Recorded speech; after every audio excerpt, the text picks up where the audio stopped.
तुम्ही कधी टॉयलेटमध्ये शॅम्पू टाकला आहे का? नमस्कार, तुम्हा सर्वांचं मी खूप खूप स्वागत करते आहे आणखी एका नवीन व्हिडिओमध्ये। आजचा व्हिडिओ तुमच्यासाठी खूप उपयोगाचा राहणार आहे, त्यामुळे कोणताच उशीर न करता आजच्या व्हिडिओला सुरुवात करूयात। पण त्याआधी जर चॅनलला सबस्क्राइब केलं नसेल तर नक्की सबस्क्राइब करा।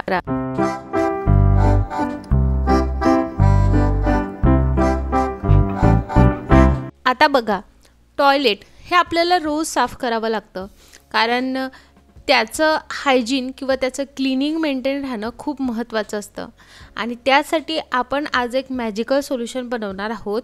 आणि जर एखाद्या वेळेस तुम्ही हार्पिक वापरत आहात आणि ते हार्पिक जर संपलेलं असेल, मग अशा वेळेस तुम्ही जे आहे शॅम्पूचा वापर करून कशा पद्धतीने पूर्ण बाथरूम क्लीन करू शकता, तेच आज मी या व्हिडिओमध्ये सांगणार आहे। तर आपण आधी सोल्युशन बनवून घेऊयात। त्यामध्ये मी गरम पाणी घेतलेलं आहे। गरम पाण्याचाच आपल्याला वापर करायचा आहे, अगदी उकळतं नाही म्हणत आहे, पण गरम पाणीच आपल्याला घ्यायचं आहे। नंतर 1 चमचा तुम्हाला बेकिंग सोडा घ्यायचा आहे। बेकिंग सोडा टॉयलेटमध्ये जीही दुर्गंधी झाली असेल ती घालवण्यास खूप कारगर असतं, त्यामुळे आपल्याला बेकिंग सोडा इकडे घालायचा आहे। बेकिंग सोड्याऐवजी बेकिंग पावडरचा वापर करू नका, बेकिंग सोडाच घ्या। त्यानंतर तुम्हाला शॅम्पू घालायचा आहे। ज्याही ब्रँडचा शॅम्पू तुम्ही वापरत असणार तो शॅम्पू तुम्हाला इकडे घालून घ्यायचा आहे। आयबॉलिंगनेच मी केला आहे आणि अंदाजेच घ्यायचा आहे। आणि नंतर हे व्यवस्थित मिक्स करायचं आहे। फक्त 2 इन्ग्रेडियंट आपण गरम पाण्यामध्ये घातलेला आहे, बाकी काहीच नाही। काय होतं की आपण बाथरूमचा रोज वापर करत असतो आणि त्या कारणाने बाथरूमची खालची जी काही टाईल असते ना, म्हणजे अंघोळी वगैरे करत असताना तेलकट होऊन जाते आणि कुठेतरी ती स्लिपरी होते। मग अशा वेळेस तो तेलकटपणा निघण्यासाठी हे सोल्युशन तुम्ही नक्की बनवा। आणि ते तेलकटपणा घालवण्यासाठी आपण गरम पाण्याचा वापर केला आहे। हार्पिक संपलेलं असेल किंवा हार्पिकची ॲलर्जी असेल तर तुम्ही हे सोल्युशन नक्की वापरू शकता, याने काहीच ॲलर्जी वगैरे काहीच होत नाही। आता बाथरूममध्ये असतं बेसिन, तर जेही तुम्हाला क्लीन करायचं आहे ते सगळ्यांसाठी हे एकच सोल्युशन आहे।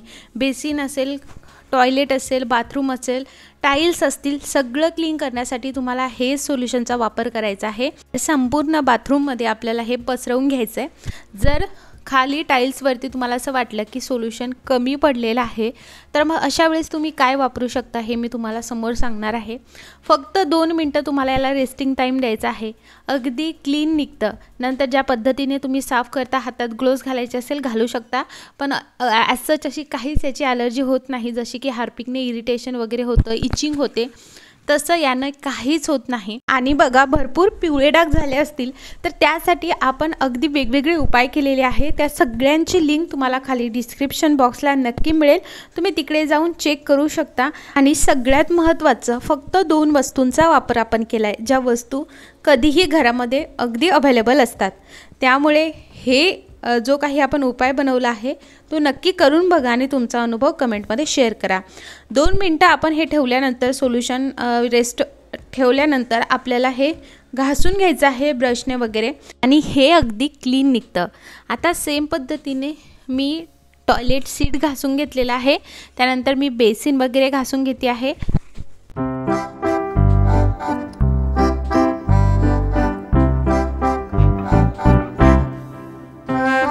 तुमच्या समोर रिझल्ट आहे, बेसिन किती व्यवस्थित आणि क्लीन निघला आहे। सगळं घासल्यानंतर सगळ्यात शेवटी आपल्याला घासायचं आहे ते म्हणजे खालचं फ्लोअर। आणि सगळ्यात मेन गोष्ट, जर तुम्हाला सोल्युशन कमी पडलं असेल तर वॉशिंग पावडर घ्या, त्याने घासा, त्याने सुद्धा क्लीन निघतं। सो तुम्ही बघू शकता किती छान पद्धतीने पूर्ण बाथरूम साफ झालेला आहे आणि अगदी क्लीन दिसत आहे।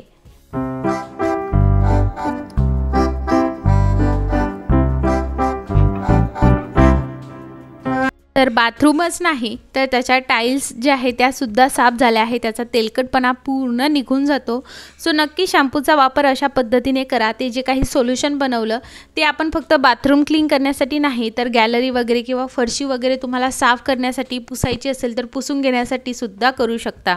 आता बाथरूममध्ये फक्त बेसिन साफ करणं किंवा कमोड साफ करणं म्हणजे इतक्यापुरतंच नसतं, तर जे काही बकेट आपण अंघोळीसाठी यूज करतो ती, आणि त्याचबरोबर टेबल अंघोळीसाठी जो यूज करतो तो सुद्धा साफ असणं गरजेचं। आता हा खूप मळालेला असेल तर हार्पिकचा वापर करू शकता, पण डिशवॉश लिक्विडने हे व्यवस्थितरित्या निघतं। सो अशा पद्धतीने जेव्हा तुम्ही कधी डीप क्लीन करत आहात तर 15 दिवसात किंवा महिन्यातून तुम्ही याचे बाथरूममधले टेबल्स आणि त्याच्या जे काही आपण मग वगैरे यूज करतो आणि अंघोळीसाठी बादलीचा यूज करतो, तर ते नेहमी साफ ठेवणं गरजेचं आहे, जेणेकरून त्यावरती क्षारची पांढरी अशी लेअर जमा होत नाही आणि एकदम व्यवस्थितरित्या हे क्लीन निघतं. पुन्हा एकदा सांगते, जर तुम्हाला जास्त घासायचं नसेल ना, तर पूर्ण याच्यावरती हार्पिक ठेवायचं, 2 मिनटं तसंच ठेवायचं आणि नंतर घासून घ्यायचं. त्यावरती सुद्धा मी ऑलरेडी व्हिडिओ बनवलेला आहे, नसेल बघितला खाली मी डिस्क्रिप्शनमध्ये लिंक देते, तुम्ही नक्की तिकडे जाऊन बघा. खूप उपयोगाचा असा व्हिडिओ आहे. आता सेम पद्धतीने मी सगळं काही घासून घेते.